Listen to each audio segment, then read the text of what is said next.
आपके अपने परिवार स्टडी विद वनिता में आपका बहुत बहुत स्वागत करती हूँ। आज मैं आपके लिए फिर से एक शानदार क्लास लेके आई हूँ, महारत्न की क्लास लेके आई हूँ। एसएससी सीएचएल की मैथ्स क्लास का बेटा। एक तरफ से ये बेटा जो क्वेश्चंस में आज जो मिक्स क्वेश्चंस लेके आई हूँ, जैसे कि पीछे अभी पेपर जिन बच्चों के हो चुके हैं उन्हीं की बेस पे जो क्वेश्चंस पूछे जा रहे हैं और आने समय में जो पेपर में क्वेश्चंस आएंगे वो क्वेश्चंस बेटा उस प्रकार के क्वेश्चंस में आज बहुत ही इंपॉर्टेंट क्वेश्चन ढूंढ के इंपॉर्टेंट क्वेश्चंस को चुन के आपके लिए लेके आई हूँ। एक तरफ से ये रिवीजन क्लास है और ये वीडियो उन बच्चों के लिए बहुत ही यूज़फुल होगी बेटा जिनके आने वाले समय में इसका एग्ज़ाम होगा बेटा। तो इस वीडियो को एंड तक जरूर देखेगा। शुरुआत करूँगी मैं अपने पहले क्वेश्चन से। पहला क्वेश्चन है, विवान ने अपनी पिछली 5 पारियों में 58 रन की औसत से रन बनाए। पिछली पारियों में विवान द्वारा बनाए गए रन 40, 72, 56 और 42 हैं। 5 पारियों में पहली पारी में विवान के कितने रन हैं? औसत वाले चैप्टर का है बेटा, एवरेज वाले का। एक या दो क्वेश्चन हमेशा ही पूछे जाते हैं, एक क्वेश्चन पूछा जा रहा है इससे। तो इस टाइप के क्वेश्चन को आप ट्रिक से कैसे करेंगे? उसने क्या बोला बेटा, पिछली 5 पारियों में 58 रन बना रहा है, ठीक है। 5 पारियों में 58 रन बनाया, तो टोटल कितने रन बनाए होंगे इसे? तो मैं यहाँ पे 58 गुना 5 से गुना कर दूँगी तो कितना होगा? ये होगा 290। मतलब 5 पारियों में टोटल उसने 290 रन बनाए हैं, ठीक है। और 4 पारियों में उसने इतने रन बनाए हैं, तो 4 पारियों के रन कितने होंगे बच्चा? 40 + 72 + 56 + 42, टोटल हो जाएगा बेटा 210, ठीक है। यदि मैं इन चारों पारियों के रन जोड़ दूंगी तो मुझे पता लग जाएगा कि टोटल कितने रन उसने 4 पारियों बनाए। 5 पारियों में 290 रन बनाए, 4 पारियों में 210 रन बनाए। एक पारी का निकालना है, मतलब पहली पारी का। तो 5 पारियों में से 4 पारियों को मैं घटा दूँ तो कितना का एक पारी का बच जाएगा? यही हमसे उसने पूछा है। 290 में से 10 घटेंगे, कितना आ गया? 80। तो उसने अपनी पहली पारी में विवान ने 80 रन बनाए हैं। तो ऑप्शन ए बिल्कुल करेक्ट आंसर है बेटा इसका। नेक्स्ट क्वेश्चन भरूंगे अपने। नेक्स्ट क्वेश्चन है, माँ और पा, ठीक है बेटा। ये माँ और पा एक साथ किसी काम को 24 दिनों में पूरा कर सकता है। यदि माँ व पा की क्षमता 3:8 के अनुपात में है तो पा अकेला उस काम को कितने दिन में पूरा कर सकता है, ठीक है बेटा। तो इस टाइप का क्वेश्चन आपसे पूछा जाए तो आपको ट्रिक से कैसे करेंगे बेटा? उसने क्या बोला है, माँ और पा का अनुपात कितना है? 3:8 है बेटा, ठीक है बेटा। अब उसने क्या बोला है, और माँ और पा की काम को कितने दिन में कर रहे हैं? 24 दिन में कर रहे हैं बेटा, ठीक है। अब मुझे बताइए, ये 3:8 में टोटल इनका अनुपात कितना है? 8 और 3 कितना? 8 + 3 कितना? 11। मतलब दोनों की तो कार्य क्षमता कितनी है? 11 है। ये इसका क्षमता दे रखी ना 3:8 में, तो टोटल कुल क्षमता कितनी होगी दोनों की आपस में? तो दोनों की क्षमता जुड़ जाएगी, 8 और 3 11। तो टोटल माँ और पा की क्षमता कितनी है? 11 है बेटा। अब उसने पूछा है कि पा अकेला उस कार्य को कितने दिन में, ये पा का बात कर रहा है, ठीक है। तो टोटल कार्य कितना कर रहे हैं? 24 कर रहे हैं, 24, ठीक है बेटा, गुना इन तीनों की कार्य क्षमता दोनों की 11 बटा इसकी क्षमता, किसकी? पा की क्षमता। पा की क्षमता कितनी है? 8, 8 तिया 24, 11 तिया 33। तो ऑप्शन नंबर सी इसका बिल्कुल करेक्ट आंसर होगा बेटा, ठीक है बच्चा। अब बढ़ती हूँ अपने नेक्स्ट क्वेश्चन पे। आपको किसी भी क्वेश्चन में किसी भी प्रकार से कोई दिक्कत है बेटा, कमेंट सेक्शन में मुझे आप बता देना। नेक्स्ट क्वेश्चन है, 15%, 10% तथा 5% के समतुल्य एकल बटा है, ठीक है बेटा। इस पर एक क्वेश्चन पूछा ही जा रहा है, या दो संख्या दे रखी है, या 10% या 5% के एकल बटा क्या होगा। किसी में 3 का दे रखा है तो उसमें समतुल्य एकल बटा क्या होगा। तो बेटा यदि आपको 3 संख्या दे रही, 15%, 10% या 5%, कोई भी 3 संख्या प्रतिशत आपको दे रखा हो और आपसे समतुल्य एकल बटा पूछा जाए तो इसका सीधा सा फॉर्मूला होता है बेटा, a + b + c माइनस का a b प्लस का b c प्लस का c a बटा 100, ठीक है बेटा, प्लस का a b c बटा 10,000, ये इसका फॉर्मूला होता है। इस पर वैल्यू पुट करेंगे और सॉल्व करेंगे, ठीक है बेटा। तीनों को जोड़ना, 10 बार 25, 25 और 1 30 हो गया बेटा, माइनस का ए बी 15 और 10 150 हो गया बेटा, प्लस का बी सी 50 हो गया, सी ए हो गया 75 हो गया बेटा, बटा 100 हो गया, प्लस का ये हो गया 550, 55, 75, 750 प्लस 750 बटा 10,000। ठीक है बेटा, मैं तो सीधा आपको, और इनको आप जोड़ोगे तो 150 और 200, 200 और ये होगा 275। ठीक है बेटा, इनको तीनों को जोड़ोगे 275 हो जाएगा। तो बेटा काटने पीटने में करोगे तो टाइम बहुत वेस्ट होगा, तो सीधा सा तरीका मैं आपको बताती हूँ करने का इसको। देखो 30 माइनस का 275, तो 2.75, 2 संख्या के बाद जीरो लगा दो, ये है 750। 4 जीरो है तो 4 संख्या के बाद जीरो लगा दो, 0.0750। ठीक है बेटा, अब प्लस वाला जोड़ देती हूँ तो कितना आएगा, ये होगा बेटा 3.75, ये हो जाएगा 5 जीरो 3.075 माइनस में से कितने जाएंगे, 2.75 घटा दूँगी। 7 5 में से क्या कितने बेटा ठीक है, 5 का 5 रहेगा, तो वो नीचे तो मेरे को लास्ट में इकाई का में 5 बच रहा है, तो इसका मतलब है ऑप्शन सी और ऑप्शन ए मेरा आंसर बिल्कुल नहीं है। ऑप्शन मेरे क्या है, या मेरा बी होगा या सी होगा। सेकंड चीज़ दोनों की चेंज है, तो मेरे सेकंड चीज़ से मुझे पता लग जाएगा कि मेरा आंसर कौन सा है बेटा। ठीक है बेटा, अब जो यहाँ पे क्या है, 7 में से ये होगा, 7 में से 5 गए, कितना बचेगा 2, तो ऑप्शन नंबर बी मेरा बिल्कुल करेक्ट आंसर, क्योंकि मेरे सेकंड जिक्र में मुझे पता लग रहा है कि मेरे को 2 आ रहा है, तो 2 किस पे आ रहा है, तो इसमें है, तो ऑप्शन नंबर बी बिल्कुल सही आंसर बेटा। अब बढ़ते हैं अपने नेक्स्ट क्वेश्चन पे। नेक्स्ट क्वेश्चन क्या है, 6, 8 और 21 का चतुर्थ अनुपात पूछा है, फोर्थ प्रोपोर्शनल पूछा है बेटा, पेपर में पूछा जा रहा है, फोर्थ प्रोपोर्शनल पूछ रहा है या तृतीय अनुपात पूछ रहा है या मध्यानुपात पूछ रहा है, इस पर एक क्वेश्चन पूछा ही जा रहा है बेटा, और आगे भी पूछा जाएगा इस पर। तो वो फोर्थ चतुर्थ अनुपात निकालने का तरीके होते हैं बेटा, ठीक है, ये होता है ए अनुपात बी समानुपाती होता है C/D। इसके दो तरीके, या बाहर वाले पदों का गुणनफल बराबर होता है अंदर वाले पदों के गुणनफल बराबर, मतलब A/D बराबर B/C, या होता है बेटा पहला पद A/B, दूसरा पद बराबर C, तीसरा पद बेटा चौथा पद। आपको जौन से उससे गुना भाग मेथड आपको याद होगा, आप उससे कर लीजिए। वैल्यू पुट करती हूँ, मुझे ये वाला मेथड सबसे बेस्ट लगता है कि पहला बटा दूसरा, तीसरा बटा चौथा, तो इससे इजीली हो जाता है, तो मुझे ये सबसे बेस्ट लगता है। आपको जो सा लगता है आप उससे सॉल्व करिए बेटा।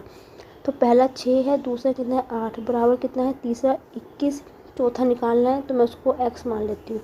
3 दूनी 6, 3 सत्ते 21, सॉरी 3 सत्ते 21, 7 बार कटेगा, ठीक है बेटा, और ये कटेगा 2 चौके 8, ठीक है बेटा, और तो ये कितना आ गया, x बराबर हो गया 28 आ रहा है, तो देखो 6/8, 3 दूनी 6, 3 सत्ते 21, 3 चौके 8, 28 इसका करेक्ट आंसर है। लेकिन बेटा ये तो मेरे को बटे में दे रखी संख्या, तो ना ऑप्शन ए सही है, ना बी, ना सी, ना डी, ये ऑप्शन नंबर ई बिल्कुल सही होगा। 28 इसका बिल्कुल करेक्ट आंसर होगा बेटा। ठीक है, मेथड है, इस मेथड से इसको सोल्व करिएगा बेटा। इसमें से चारों मेथड में कोई भी क्वेश्चन टाइपिंग मिस्टेक हो गई होगी यहाँ पे आंसर की, तो ऑप्शन नंबर ई है, 28 इसका करेक्ट आंसर होगा बेटा। अब बढ़ती हूँ अपने नेक्स्ट क्वेश्चन पे। नेक्स्ट क्वेश्चन है, यदि राजेश क्रमशः 20 किलोमीटर प्रति घंटा, 30 किलोमीटर प्रति घंटा, 25 किलोमीटर प्रति घंटा की चाल से 3 समान दूरी तय करता है, तो पूरी यात्रा के दौरान उसकी औसत गति क्या है बेटा। जब भी आपको इस प्रकार क्वेश्चन दिया जाता है तो बेटा इस टाइप के क्वेश्चन को ध्यान से समझिएगा, कैसे हम इसको सॉल्व करेंगे बेटा। ठीक है बच्चा, उसने बोला 300 तो कहीं लिखा है,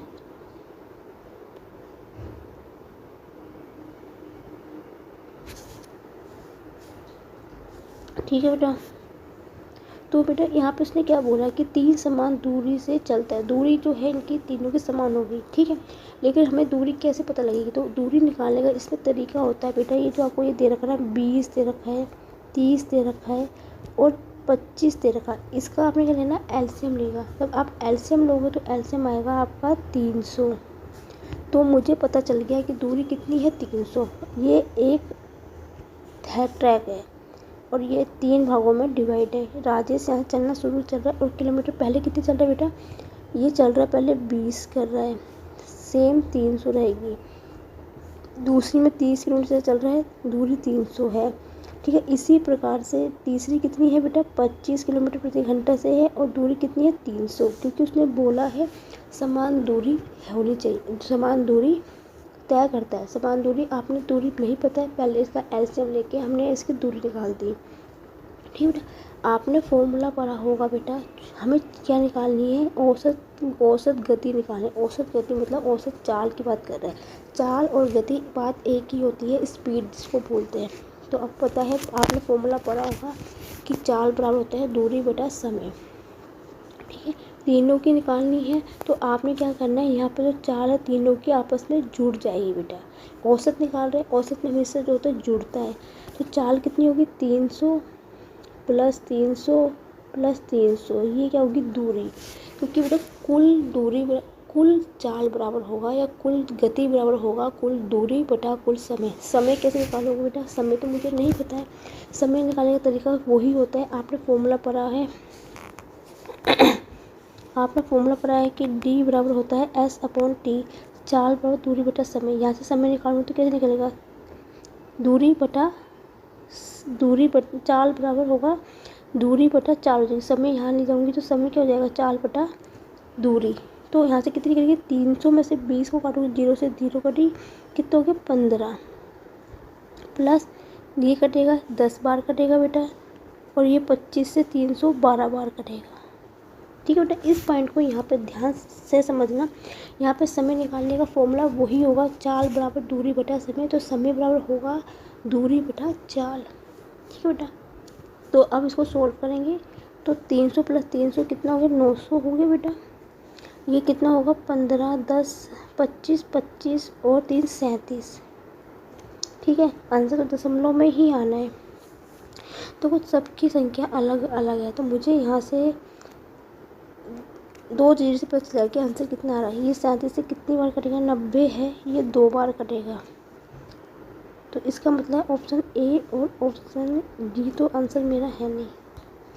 ठीक है, तो ऑप्शन बी या सी है मेरा आंसर। अब मैं दूसरी बार पता चल जाएगा। 37 दूनी 74 हो गया, 74 में से 90 गए, बचेगा 16, 0 160। 37 दिया ज़्यादा हुआ, 37 चौके 148, ये आएगा 37 चौके 148। तो 24 आंसर आएगा ऑप्शन नंबर बी। ठीक है बेटा, 2 अंकों से मुझे पता लग चुका है कि आंसर मेरा कौन सा होगा, बी, क्योंकि 24 और किसी संख्या में बिल्कुल भी नहीं है। ठीक है बच्चा, अब बढ़ती हूँ अपने नेक्स्ट क्वेश्चन पे। नेक्स्ट क्वेश्चन है बेटा, कोई राशि साधारण ब्याज की दर से 5 वर्षों में दुगनी हो जाती है तो ब्याज की वार्षिक दर ज्ञात कीजिए। देखते ही आंसर आना चाहिए बेटा, कीजिए है कैसे। उसने बोला साधारण ब्याज की दर से 5 वर्ष की दुगनी हो जाती है। सीधी सी बात है, यदि मेरी प्रिंसिपल अमाउंट धन राशि 500 है और वो 5 वर्षों में दुगनी हो जा रही है, तो दुगनी कितनी होगी, 200 हो गई। 200 हो गई, ये क्या हो गया, मिश्र धन हो गया। आपसे पूछा कि वार्षिक दर पूछिए, आर निकालने का सीधा तरीका होता है कितना, मिश्र धन बटा कितना, 5 साल का आपसे पूछा है, 5 से भाग दीजिए, 5 चौके 20, 40% इसका करेक्ट आंसर होगा ऑप्शन नंबर सी।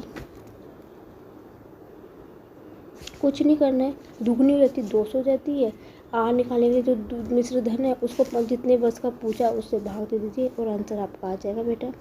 कुछ भी नहीं था क्वेश्चन पे। नेक्स्ट क्वेश्चन बढ़ते हैं अपने। नेक्स्ट क्वेश्चन है बेटा, CI/SI के क्वेश्चन चल रहे हैं। ये 2 क्वेश्चन पूछे, एक CI का था, एक SI का, मिश्र धन का और चक्रवृद्धि ब्याज का और साधारण ब्याज के एक क्वेश्चन पूछे जाते हैं।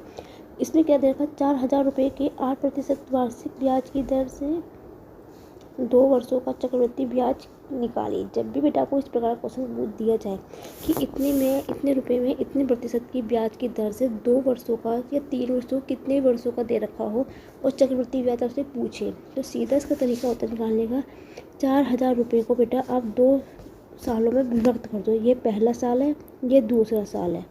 ठीक है, दोनों में 8% का लग रहा है बेटा।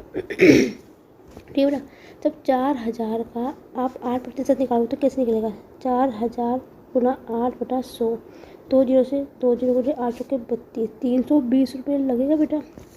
पहले साल में 4000 रुपये 8% के उससे 300 रुपये का ब्याज लगेगा। ठीक है, दूसरे साल में भी कितना लगेगा, 320 लगेगा। ठीक है बेटा, इसका भी 8% निकालोगे 320। लेकिन बेटा यहाँ पे एक पॉइंट हमेशा याद रखना जब आप पहले साल से दूसरे साल में जाओगे तो आपको 4000 में 8% का ब्याज तो लगेगा दूसरे साल में 320 पे, लेकिन जो 320 रुपये आपको ब्याज मिला है उस पर भी 8% का ब्याज लगेगा। ठीक है, इस पॉइंट को याद रखना। जब भी आप दूसरे साल में जाओगे तो आपका जो ब्याज मिला है उस पर भी ब्याज लगेगा। इनके 3 साल का दिया होता तो 3 साल में तो ब्याज लगता 320 रुपये। 3 साल में आपको इसका भी लगता, इसका भी लगता और इसमें फिर से लगता ब्याज। ठीक है बेटा, एक क्वेश्चन मैं लूँगी इस पर, इस प्रकार से 3 साल का भी मैं आपको समझाऊँ जरूर। ठीक है बेटा, तो बेटा इस तो 8 320 का 8% फिर लगेगा तो कितना होगा बेटा 25.6 होगा। 25.6 कैसे, 320 का 8% निकालोगे तो 25.6 रुपये होगा। अब आपसे पूछा है मिश्र धन, पूछा है आपसे मिश्र धन पूछा है, तो मिश्र धन निकालने का तरीका क्या होता है बेटा, जो आपको पहले साल का ब्याज, दूसरे साल का ब्याज, जो तीनों ब्याज हैं, ये जो तीनों ब्याज है तीनों, इनको जोड़ दोगे तो आपको चक्रवृद्धि ब्याज मिल जाएगा। 320 प्लस 320 प्लस का 25.6, 32 64 640 प्लस के 25.6 होगा 665.6। ये सॉरी एक सेकेंड बेटा कुछ गलत, कितना होगा 32 64 640 प्लस का 25.6। ठीक है, तो दशमलव का 6 इसका होगा 665.6, इसका बिल्कुल करेक्ट आंसर होगा। ऑप्शन ए इसका बिल्कुल करेक्ट होगा। ठीक है बच्चे, अब बढ़ते हैं अपने नेक्स्ट क्वेश्चन पे।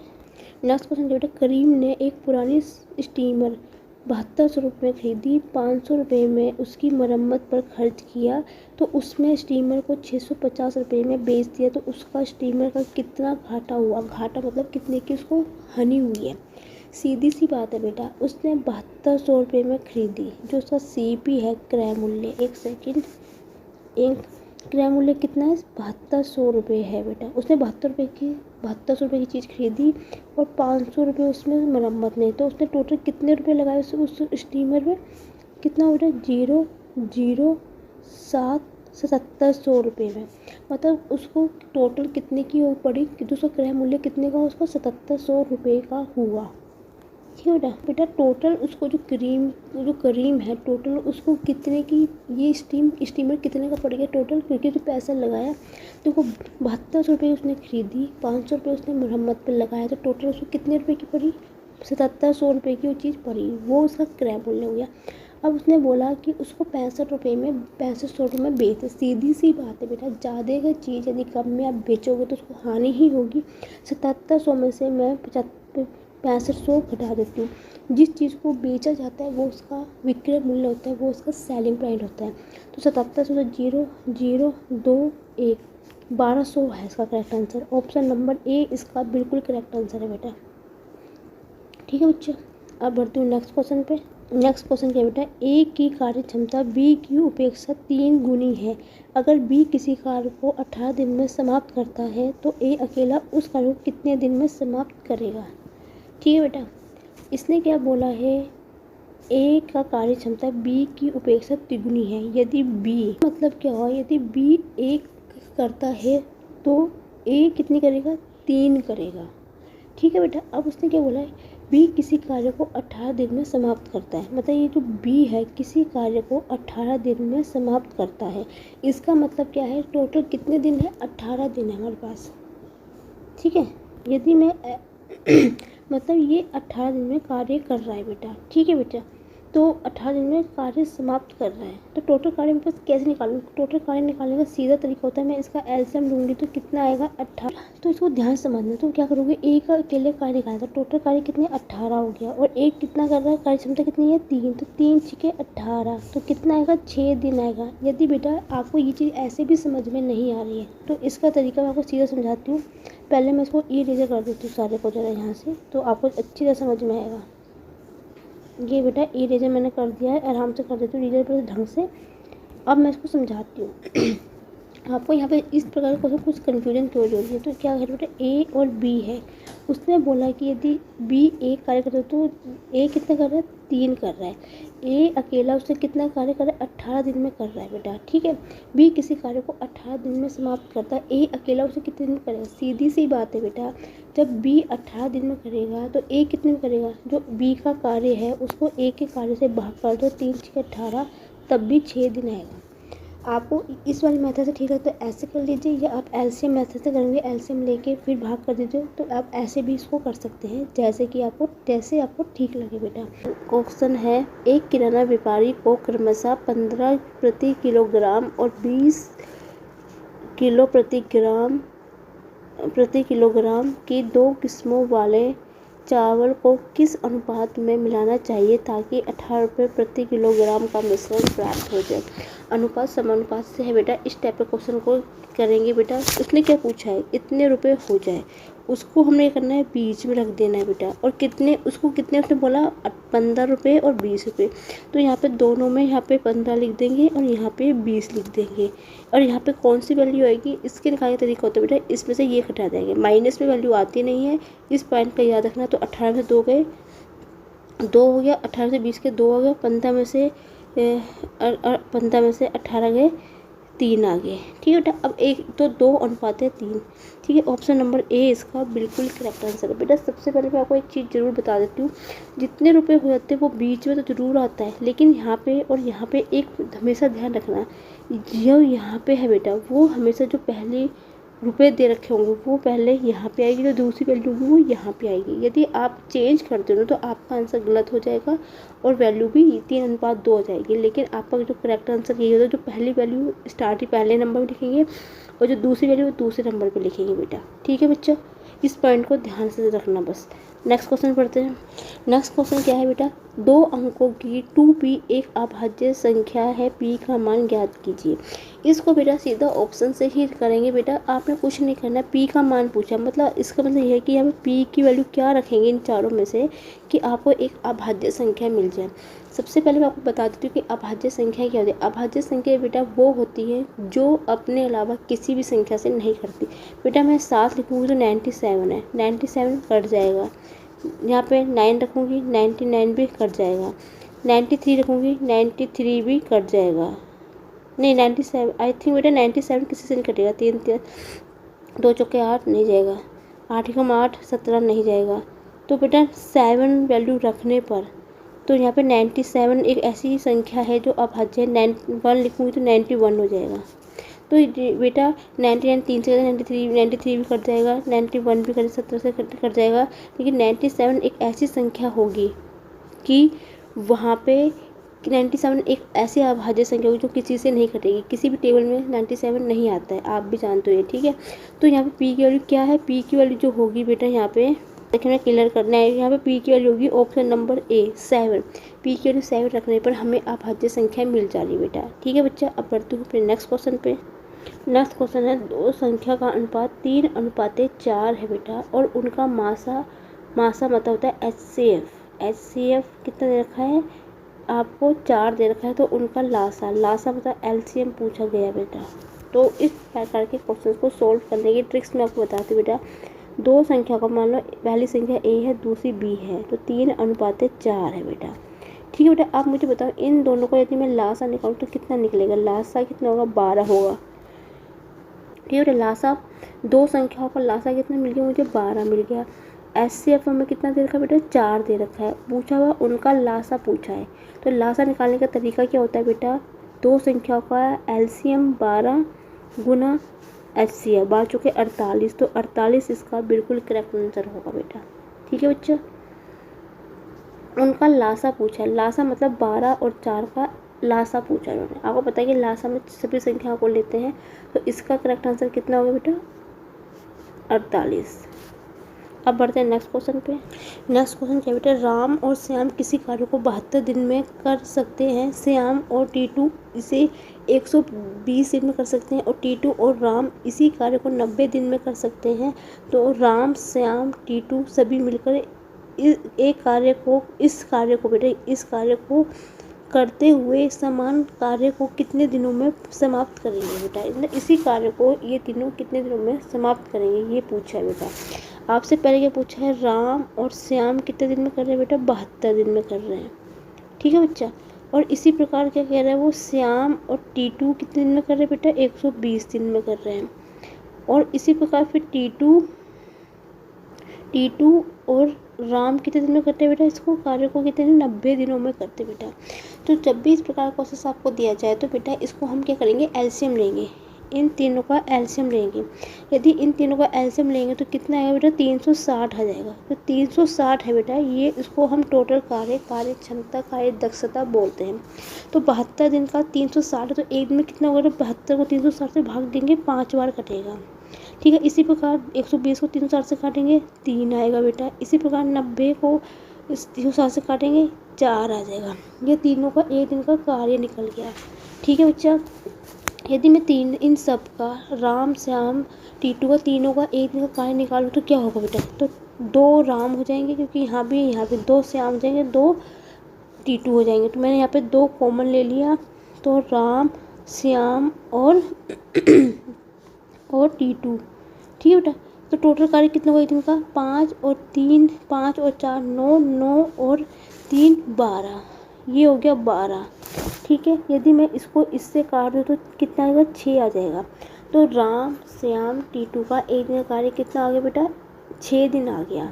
अब हम तुमसे क्या पूछा है कि ये तीनों मिलकर कार्य करें तो उस समान कार्य को कितने दिन में पूरा करेंगे। तो बेटा तरीका क्या होता है, जो टोटल कार्य देखा 360, जो टोटल कार्य है 360, तो तीनों मिलकर कार्य कर रहे हैं, 360 कर रहे हैं बेटा।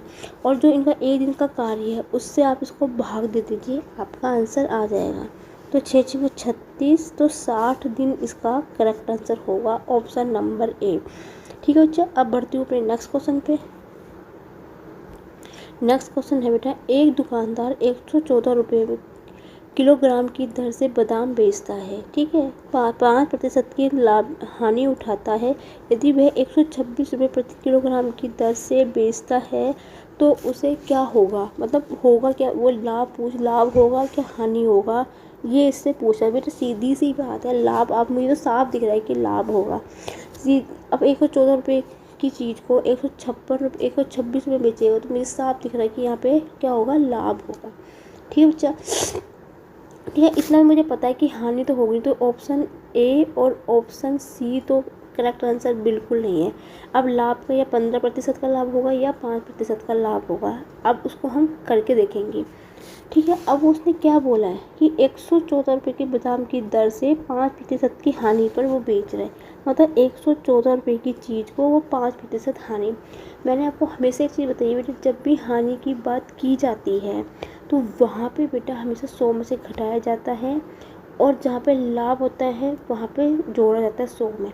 तो कितना होगा हानि में, कितना, 100 में से 5 के 95। बेटा कितने रुपए की चीज़ की दर से बादाम बेच रहा है, 114 रुपये की। ठीक है। गुना कितना, फिर वह कितने का बेच रहा है, वो 126 रुपये की वो चीज़ बेच रहा है, तो 126। सोल्व करेंगे सीधा इसको बेटा, किससे कटेगा ये 3 से कटेगा, 3 3 9, 3 3 9, 2 हाथ कट जाएगा आराम से 3 से, 3 चौके 12, 0, 3 दूनी 6। ठीक है। 3 3 9, 3 7 के 3 अट्ठे 24, 8 बार कट गया। 38 से कम 2 नहीं कटेगा। अब ये किससे कटेगा, 4 से, 2 से काटती हूँ, 2 दूनी 4, 2 एकम 2, 2 एकम 2, 2 नीम 18। ठीक है। 19 आएगा, 19 से 201, 19 से कम 19। बेटा कहीं पर ना गलती हुई है कैलकुलेशन में। ठीक है। कैलकुलेशन में थोड़ी सी गलती हो गई थी, चलो मैं इसको चेक कर लेती हूँ एक बार। 6 दूनी कितनी बार कटेगा ये, 5 से कटेगा ये, 95 है। 5 का 5 दूनी 10, 14 नहीं कटेगा 5 से, तो किसी एंगल से नहीं कट रहा है। तो कुछ टेबल से मेरा कुछ गलत पड़ा है।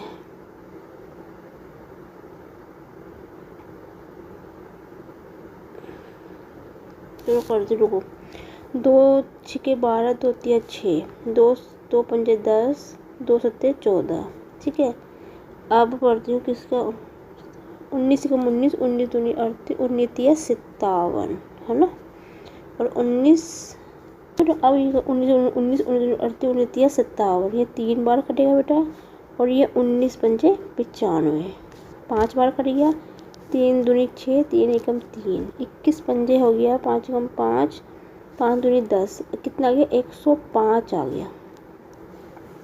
105 आ गया, मतलब जो रेट था वो 105% आ गया बेटा यहाँ पे। ठीक है, मुझे समझ में आया, कुछ नहीं किया था, कैलकुलेशन किया और कुछ नहीं। 19 या 57 होता है, 19 पंजे 95 होता है। ठीक है, यहाँ पर मैंने 2 से काट दिया है, तो 195। तो इसका मतलब क्या बेटा, जो 114 की चीज़ थी वो 105% पे उसको क्या हो रहा है, अब मुझे पता नहीं चला। वो 105 की चीज़ है बेटा।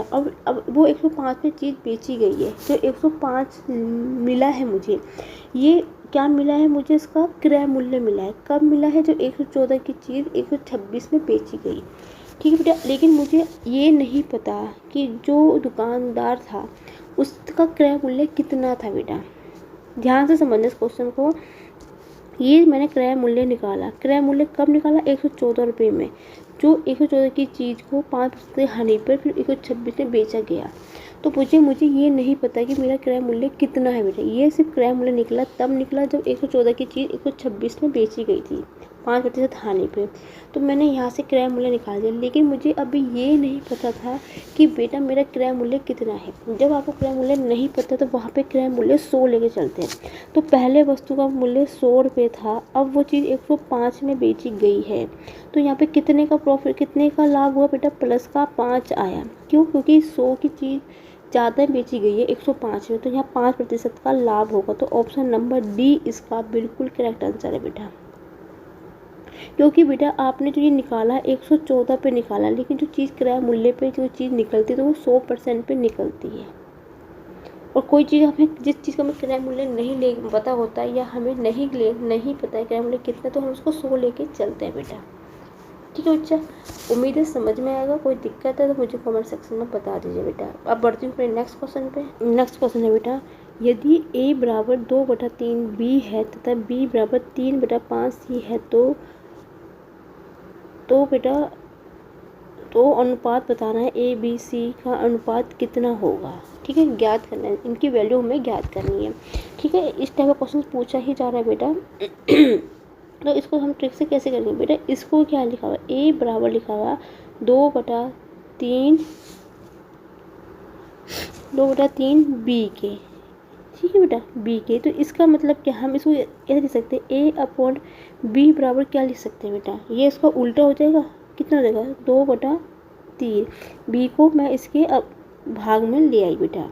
तो इसका मतलब कि a की वैल्यू 2 है, b की वैल्यू 3 है। तो यहाँ पे आप कैसे लिखोगे, a अनुपात b अनुपात c। तो a की वैल्यू कितनी है, 2 है, b की वैल्यू 3 है बेटा यहाँ पे। ठीक है, आपको चीज़ समझ में आई कि नहीं, क्योंकि क्या अगर मैं b को यहाँ पे नीचे ले आई, ये तो इसमें तो कोई चेंज हुआ ही नहीं है, क्योंकि b तो मल्टीप्लाई में है दोनों के। ठीक है, इसी प्रकार b बराबर है 3/5 c के। तो इसी प्रकार क्या हो सकता है, तो b/c क्या होगा, 3/5। b की वैल्यू 3 है, c की वैल्यू 5 है। ठीक है, तो b की वैल्यू b के नीचे लिखना, 3/5। ठीक है, अब हमें इनकी वैल्यू निकालनी है। मैंने आपको हमेशा एक चीज़ बताई है बेटा, इसकी ट्रिक्स निकालने की। देखो इसका इजी तरीका क्या होता है, देखो बेटा यहाँ पे c की वैल्यू मुझे नहीं पता है और मुझे यहाँ पे a की वैल्यू भी नहीं पता है। तो आप ना देखना है कि c का पड़ोसी कौन है, b है। तो b है, तो यहाँ पे आपने वैल्यू, यहाँ पे b की वैल्यू यहाँ पे पुट कर देनी है। आप ये मत देखना कि a होगा, नहीं तो गलत हो जाएगा। पड़ोसी मतलब उसके साथ में कौन सा नंबर है। ठीक है, इसी प्रकार a का पड़ोसी कौन है, b, तो यहाँ पे 3 हो जाएगा। इनकी आपस में गुना कर देंगे। ठीक है बच्चा, 3 दूनी 6, 3 तिया 9, 3 पंजे 15 बेटा। ठीक है बच्चा, अब ये देखो ये 3 से पूरी कट रहा है, 3 दूनी 6, 3 तिया 9, 3 पंजे 15। तो ये करेक्ट आंसर कौन सा होगा बेटा, ऑप्शन नंबर बी आपका बिल्कुल करेक्ट आंसर होगा बच्चा। ठीक है बेटा, अब बढ़ते हैं नेक्स्ट क्वेश्चन पे। नेक्स्ट क्वेश्चन के बेटा एलसीएम ज्ञात कीजिए, 2/5 का, 3/10 का, 4/5 15 का। अभी तक जो बेटा पेपर हुए हैं उसमें एलसीएम के कोई भी क्वेश्चंस पूछे नहीं गए एचसीएफ एचसीएफ के, लेकिन बेटा कुछ पता नहीं होता कि आगे इसके क्वेश्चंस पूछे जा सकते हैं। ठीक है बेटा, अभी तक तो जितने शिफ्ट में क्वेश्चंस हुए उसमें एलसीएम के क्वेश्चंस अभी नहीं पूछे गए, क्या पता आगे वाले शिफ्ट में एक आध क्वेश्चन पूछे जा सके एलसीएफ एचसीएफ का। ठीक है बेटा, 4/5, 3/10 और 4/15। तो बेटा जब भी आपको इस प्रकार का क्वेश्चन दे रखा हो जहाँ पे आपसे एलसीएम की बात की, तो ऊपर वाली संख्या ना बेटा ये 2 3 4, इसका सीधा आपने एलसीएम निकाल देना। तो इसका कितना होगा 12, ठीक है। और नीचे वाली संख्या को आपने क्या निकालना है, एचसीएफ निकालना है। तो 5 10 15, तो इसका एचसीएफ कितना होगा 5 होगा बेटा। कैसे, 5 दूनी 10, 5 दिया 15। जो संख्या कॉमन होती है, जो तीनों में कॉमन होगी वो उसका एचसीएफ होता है। एलसीएम में सभी संख्या कि 2 से 4 कटेगा तो 2 नहीं लेंगे, तो 4 दिया 12। ठीक है बच्चा, अब आपसे जब भी इसमें भिन्न निकालनी हो तो एलसीएम निकाल बटा एचसीएफ कर दो। भिन्न निकालने का तरीका होता है।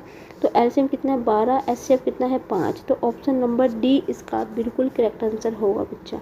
आगे बढ़ेंगे क्वेश्चन पे।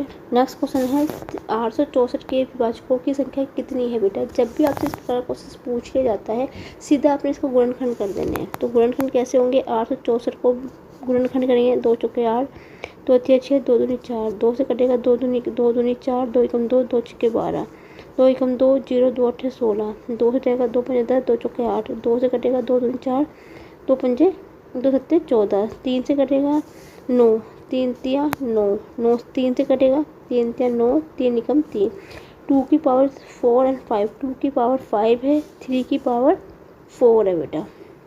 ठीक है, आपसे पूछा गया विभाजकों की संख्या पूछी जाती है तो बेटा क्या होता है, फॉर्मूला n+1 होता है। n क्या है, जो कि इसकी पावर होती है। तो 5 + 1 गुना, क्योंकि गुना का चिन्ह है तो ये सीरीज आगे चलती रहेगी। तो 4 + 1 6 गुना 5, 6 पंजे 30, नहीं 6 कुछ गलती हो कहीं लग रहा है। 3 की पावर कितनी है, 3 है ना, सॉरी 3 की पावर 3 है। तो 3 + 4 24, तो 6 चौके 24। तो ऑप्शन नंबर ए बिल्कुल करेक्ट आंसर है बेटा।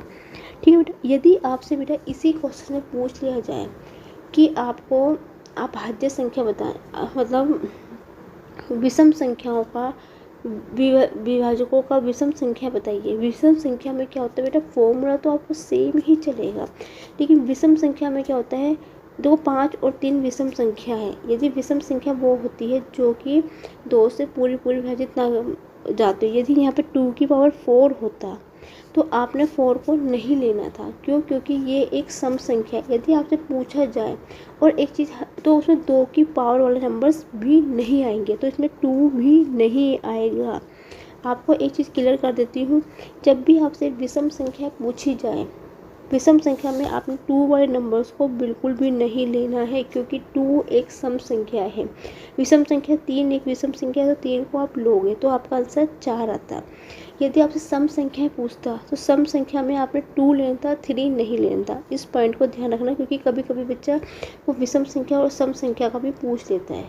ठीक है, आगे बढ़ेंगे हम। नेक्स्ट क्वेश्चन है बेटा, राम ने अपने वेतन का 40% भोजन पर, 20% मकान पर के किराए पर, 10% मनोरंजन पर तथा 10% परिवहन पर व्यय करता है। यदि माह के अंत में उसकी बचत 500 रुपये है तो उसका मासिक वेतन कितना होगा बेटा। तो बेटा सबसे पहले हम ये देखते हैं कि उसकी कुल कितनी व्यय है, मतलब कि उसका कुल कितना खर्चा हो रहा है बेटा। तो कैसे निकालेंगे, 40% किस पे है, भोजन पे है, 20% भोजन में है, मकान पे है, 10% मनोरंजन में है, और 10% किस पे है, परिवार में। तो टोटल उसका कितना खर्चा है, 60 और 80% क्या है, उसकी व्यय है।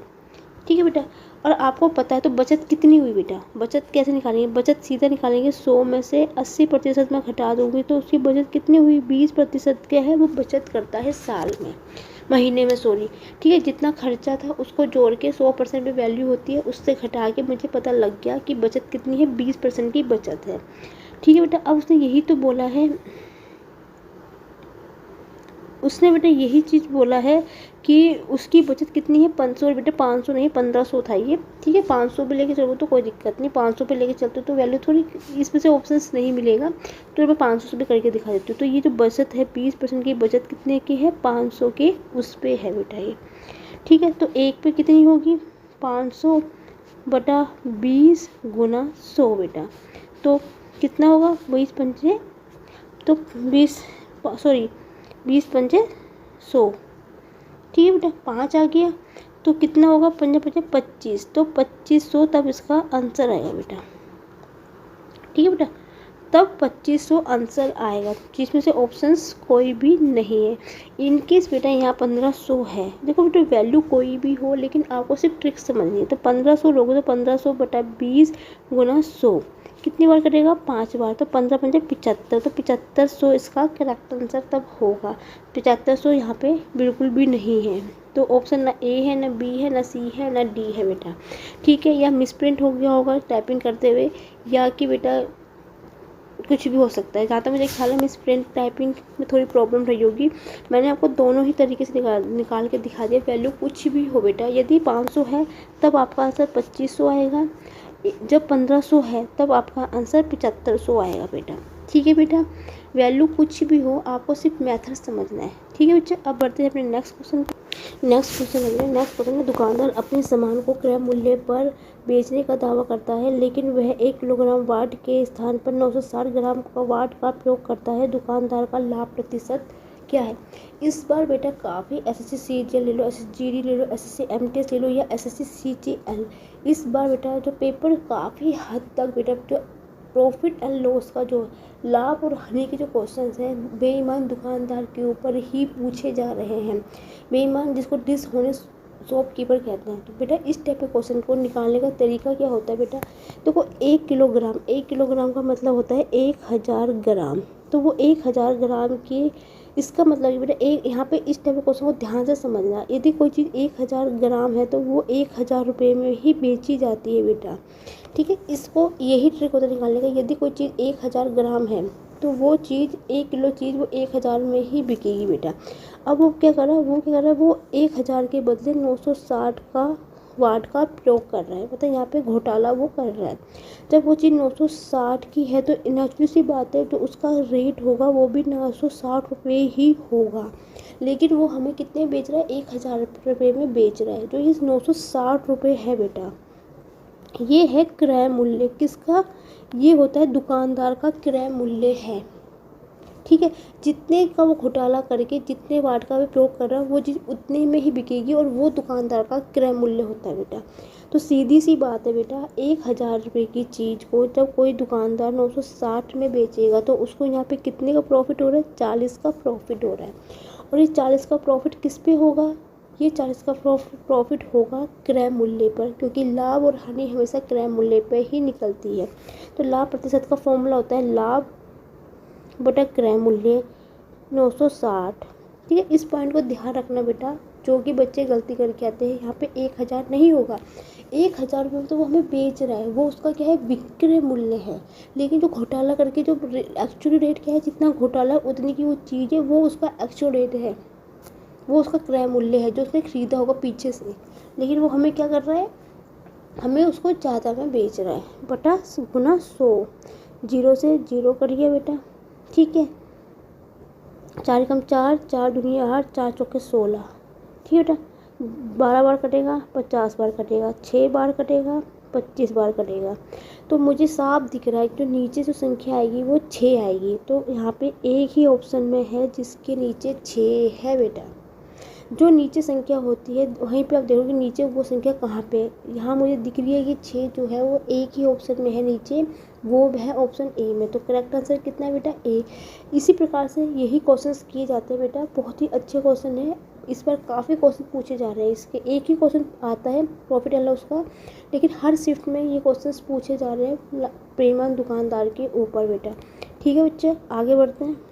नेक्स्ट क्वेश्चन क्या बेटा, किसी गोले का संपूर्ण पृष्ठीय क्षेत्रफल तथा आयतन का अनुपात 2:7 है, तो गोले की त्रिज्या ज्ञात कीजिए बेटा। तो बेटा इसमें सीधा आयतन का अनुपात देखा, तो गोले का संपूर्ण पृष्ठीय क्षेत्रफल होता है 4πr², और उसका जो आयतन होता है 4/3 πr³ बराबर है कितना दे रखा है? 2/7 दे रखा है। तो आपसे त्रिज्या पूछिए, देखो 1 r से 2 r कर लिया, तो यहाँ पे सिंगल r, पाई से पाई कर लिया, 4 से 4 कर लिया, ठीक है बेटा। अब क्या होगा, नीचे क्या बचेगा? 1/r और जो r है ये तो 3 है, ये ऊपर चल जाएगा तो 3/r बराबर 2/7। तो r बराबर कितना हो जाएगा बेटा, r पार गुना हो गया 7 या 21 हो गया और 21/2 हो गया। तो 21/2 का मतलब कितना है, तो 2 0 2 5 10 10.5 इसका करेक्ट आंसर है। और कुछ बच्चे तो बेटा इसको 1.5 करके आते हैं। 100% है, यहाँ पे 21 है, बच्चे क्या करेंगे 2 से काटेंगे, 2 एकम 2 दशमलव लगाई 2 पंजे 10।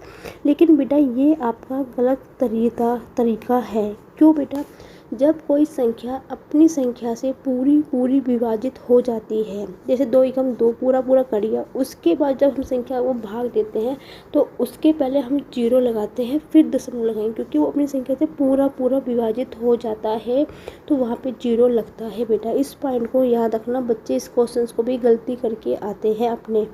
ठीक है बेटा, अब बढ़ते हैं अपने नेक्स्ट क्वेश्चन पे। नेक्स्ट क्वेश्चन है बेटा, 60,000 की राशि पर 4% की वार्षिक दर से 1.5 वर्ष का मिश्र धन क्या होगा यदि ब्याज 6 महीने का संयोजित हो। ये क्वेश्चन बेटा वेरी इंपॉर्टेंट क्वेश्चन है, ध्यान से समझना बेटा कि इस क्वेश्चन को सबसे पहले बेटा जब भी आपको कोई भी क्वेश्चन दिया होता है प्रॉफिट इसका CISI का मिश्र धन चक्रवृद्धि ब्याज का, तो बेटा उसमें सबसे पहले देखो कि जो ब्याज है किस में संयोजित हो रहा है। यहाँ पे आपको 6 महीने की बात कर रहा है, वो 6 मंथ की वो बात कर रहा है, यहाँ पे साल की बात नहीं कर रहा है।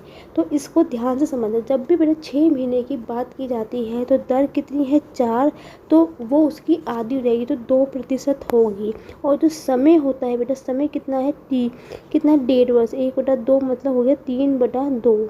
ठीक है, 2 एकम 2 3, तो जो समय होता है वो उसका दुगुना होता है, तो कितना हो गया 3 हो गया। इस पॉइंट को हमेशा ध्यान से समझना, जब भी 6 महीने की बात की जाती है, वार्षिक से कम की बात की जाती है, तो वहाँ पे बेटा जो क्या होता है 6 महीने की बात की जाए तो जो दर है वो आधी क्यों होगी, क्योंकि उसने बोला है कि वार्षिक दर मतलब वो 12 महीने की यहाँ बात कर रहा है, लेकिन हमसे पूछा गया है 6 महीने का। तो सीधी सी बात है, यदि 12 महीने की वार्षिक दर 4 है तो 6 की कितनी होगी, उसकी आधी होगी। लेकिन समय जो होता है बेटा वो दुगना होता है, इनका जो रिलेशनशिप होता है उल्टा होता है, दर आधी होती है, समय उसका दुगना होता है। ठीक है, समय कितना हो गया 3। ठीक है बेटा, ओके बच्चा ये चीज़ आपको समझ में आई कि नहीं आई बेटा, आगे क्या करना है इस क्वेश्चन को ध्यान से समझेगा। ठीक है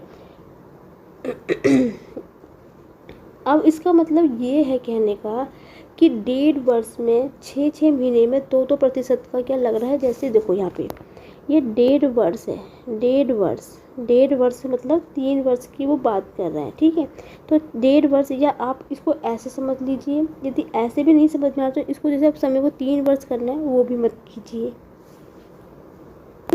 यदि आप इसको समय को 3 वर्ष करना है तो 3 वर्ष लिख सकते हैं, नहीं लिखना तो तब भी नहीं लिख सकते। ठीक है, आपके ऊपर डिपेंड करता है।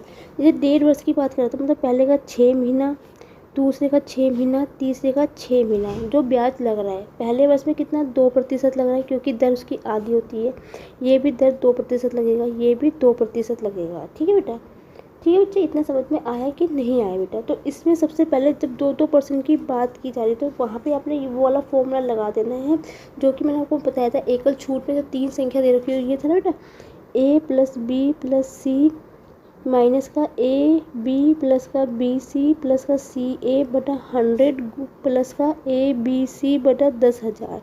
उसको पहले इससे सॉल्व करेंगे बेटा और आगे वैल्यू हम पुट करेंगे। ठीक है बेटा, यहाँ स्पेस नहीं है तो अपने नेक्स्ट पेज पे जाते हुए। ठीक है बेटा तो कितना हो गया बेटा 2 + 2 + 2 माइनस का a b 4 प्लस का 4 प्लस का 4 बटा 100, तीनों की प्लस का तीनों की गुना होगी, 2 दूनी 4 दूनी 8, तो 8 बटा 1,000 10,000।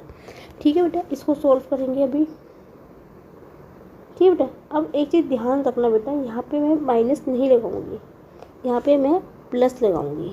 क्यों बेटा, एक सेकेंड क्वेश्चन पे जाती हूँ मैं अपने क्योंकि यहाँ पे छूट की बात नहीं हो रही है, यहाँ पे छूट की बात नहीं की जा रही है, क्योंकि जब छूट की बात वहाँ पे जो होते थे क्वेश्चन एकल छूट बताइए, जो छूट की बात यहाँ पे नहीं हो रही है तो मैं यहाँ पे प्लस लगाऊंगी बेटा, ना कि माइनस। ये मेरे से भी थोड़ी सी गलती हो गई थी, आप भी गलती ये करके मत आना। ठीक है बेटा, जब इस प्रकार क्वेश्चन जब भी आपको दिया जाए ना, ऐसा करना 3 वर्ष का इसको रहने देना, इसको मत निकालना। ठीक है वैसे, क्योंकि ठीक है बेटा, तो ठीक है बच्चा। तो नेक्स्ट पेज में जाती हूँ मैं यहाँ पे। अब इसको सोल्व करते हैं। तो कितना हो गया, 2 + 2 + 2 कितना हो गया, 6 हो गया। 4×12 = 100 हो गया बेटा, प्लस का 8/10,000। देखो बेटा इस क्वेश्चन को आप ना वो मत करना, क्या करना, भाग मत देना, इसको क्या करना, सीधा इसको जोड़ देना। ठीक है बच्चा। तो ये 6 होगा, ये कितना होगा, प्लस के 0.12 हो जाएगा, प्लस का कितनी 4 जीरो है, तो 1 2 3 4 8। ठीक है बेटा, ये आ जाएगा। इनको जब आप जोड़ोगे तो कितना आएगा, 666.108%। ये क्या आ जाएगा बेटा, मुझे जो ये मिला है, ये 3 वर्ष का क्या मिला है, मुझे ब्याज मिला है। ये 3 वर्ष का मैंने क्या निकाला है, ब्याज निकाला है। ध्यान से समझना, बहुत ही इंपॉर्टेंट क्वेश्चन था बेटा ये क्या निकला है, मेरा 3 वर्ष का ब्याज निकला है। ठीक है, अब मुझे निकालना क्या है, मिश्र धन निकालना है। ठीक है, यहाँ पे फिर स्पेस की कमी के कारण मुझे फिर नेक्स्ट पेज ओपन करना पड़ेगा। एक सेकेंड बेटा। तो मिश्र धन निकालने का तरीका होता है, 3 वर्ष का जो मेरा ब्याज निकला है 1.1208, ठीक है, बटा 100 गुना जो हमें धनराशि दी गई है 60,000 2 3 4। ठीक है बेटा, बटे में कुछ नहीं था, इसको ये इसकी दशमलव हटा देती हूँ तो कितना 1 2 3 4, जीरो से जीरो कटेगी बेटा। ठीक है, अब मैं 100 को इसको ऐसे ही रहने देती हूँ। क्या होता है, 100 रहने से मैं जब आखिरी में इनकी गुना करके जो संख्या आएगी वहाँ पे मैं 2 संख्याओं के बाद जीरो दशमलव लगा दूँगी। ठीक है, 6 6 6 48 का 4 48 आ गया। ठीक है, अब मैं सीधा ऑप्शन से चेक कर लेती हूँ बेटा 48 कहाँ पे आ रहा है मेरा, क्योंकि 48 किस पे आ रहा है देख लेती हूँ। एक सेकेंड बच्चा, 48 मेरा सिर्फ एक ही ऑप्शन में आ रहा है, ऑप्शन नंबर ए इसका बिल्कुल करेक्ट आंसर है बेटा। आप भी इसी ट्रिक से ज़रूर किया करो, कैलकुलेशन बचती है, टाइम बचता है और आपकी पेपर जल्दी से बहुत ही कम समय में आप क्वेश्चन सारे अटेंड कर पाओगे। क्योंकि बेटा पेपर में इतना टाइम नहीं होता है कि आप किसी पेपर को 2 या 3 4 5 मिनट दो। 1 मिनट से ज़्यादा किसी क्वेश्चन में बेटा पेपर इस तरह से बन के आता है कि पेपर बेटा आपसे 1 मिनट या मैक्सिमम 2 मिनट, सेकंड कुछ क्वेश्चन तो सेकंड्स में हो जाते हैं बेटा। बहुत ही एक क्वेश्चन ऐसा होता है जो लेंथी होता है, जिनकी लैंग्वेज लेंथी होगी, जिनके क्वेश्चन बेटा इजी आता है। इस बार को पेपर में क्या हुआ है कि बेटा किसी क्वेश्चन में पेपर में क्वेश्चन की लैंग्वेज थोड़ी लेंथी बन रही है, बढ़ी जा रही है, और लेकिन इजी 2 लाइन में आंसर हो रहा है। इसमें क्या दिक्कत हो रही है बच्चों को कि उनको बेटे को जो उसकी स्लाइड है, जो कंप्यूटर की है स्क्रीन को ऊपर नीचे करना पड़ रहा है। मैं आपको एक पर्सनल एडवाइस जरूर दूंगी इसमें, जब भी बेटा इस सारा क्वेश्चन आपको लगे तो वहाँ पे मार्क करके ना उन क्वेश्चनों को एंड में करना, क्योंकि उसमें टाइम वेस्ट हो रहा है पढ़ने में। और इतना टाइम नहीं होता है कि यदि आप उसी में टाइम 5 10 मिनट लगाओगे तो और पेपर में क्वेश्चंस में आपको प्रॉब्लम आ जाएगी बेटा। यदि आप मैथ्स के मार्क्स कम लाते हैं तो फिर आपको जीके जीएस हो गया, इंग्लिश हो गया, जीएस हो गया, आपको फिर उस पर नंबर ज़्यादा लाने पड़ेंगे बेटा। ठीक है बच्चा, बहुत ही अच्छा क्वेश्चन था।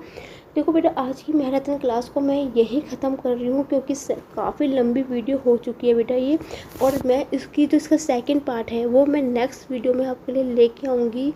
आज की वीडियो आज तक आ जाएगी या कल सेकंड पार्ट इसका कल मैं लेके आऊँगी।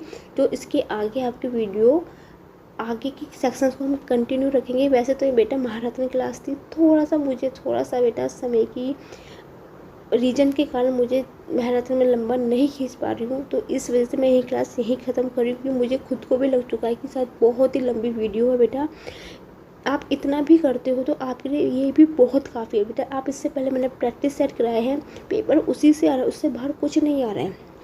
ठीक है, आप चाहे मेरी पीछे वीडियो प्रैक्टिस सेट कीजिए, उससे क्वेश्चन देख लीजिए बेटा, वो भी आपके लिए बहुत ही यूज़फुल होंगे बेटा, जो आपके पेपर में बहुत यूज़फुल होंगे बेटा। ठीक है बेटा, आज की क्लास में यही करती हूँ। वीडियो अच्छी लगे तो प्लीज़ बेटा लाइक जरूर करना वीडियो को, और पहली बार विजिट कर रहे हो मेरे चैनल में तो चैनल को सब्सक्राइब करना ना भूलिए, और जो बेल आइकन है, जो घंटी का चिन्ह है, उसको जरूर क्लिक कर दें, जिससे कि मैं कोई भी वीडियो डालती हूँ उसका नोटिफिकेशन आप तक पहुँच जाए।